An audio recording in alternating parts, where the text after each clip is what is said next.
1,80,000 মানুষকে নোটিশ দেওয়া হয়েছে গত কদিনে। আমরা অবাক হয়ে যাচ্ছি, এর আমরা তীব্র বিরোধিতা করছি। আমরা আজকের ভাঙড় 2 নম্বর ব্লকে ডেপুটেশন দিয়েছি। ভাঙড় 1 নম্বর ব্লকে আমাদের প্রতিনিধি দল অলরেডি চলে গেছে এবং ক্যানিং 2 নম্বর ব্লকে অলরেডি আমরা র্যালি করেছি, এর প্রতিবাদ জানিয়েছি।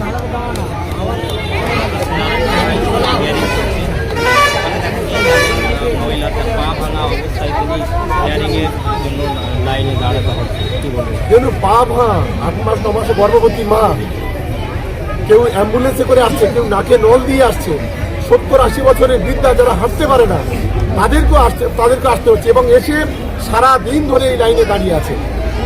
যেভাবে সাধারণ মানুষকে লাইনে দাঁড় করাচ্ছে, ওদের একটা সময় বাংলার মানুষ ওদের লাইনে দাঁড় করাবে, এমন লাইনে দাঁড় করাবে ভবিষ্যতে কোনোদিন আর রাজনীতির ওরা তাকাবে না। সাধারণ মানুষকে যে হয়রানি করানো হচ্ছে, এটা কি রাজনৈতিক কোনো ষড়যন্ত্র রয়েছে? একেবারে পরিকল্পিতভাবে সংখ্যালঘু বিধানসভাগুলো ধরে ধরে সংখ্যালঘু মুসলিমদের ভোটটাকে বাদ দেওয়ার জন্য চেষ্টা চক্রান্ত করছে। এবং কদিন আগে আপনাদের সবচেয়ে বেশি বিপদ হচ্ছে মহিলাদের।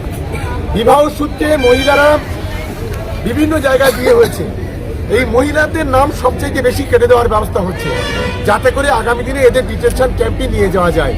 আমরা তৃণমূল কংগ্রেসের পক্ষ থেকে আমরা গোটা পরিবারের পাশে আছি, সমস্ত মানুষের আমরা পাশে আছি। আমরা সব ধরনের সহযোগিতা করব।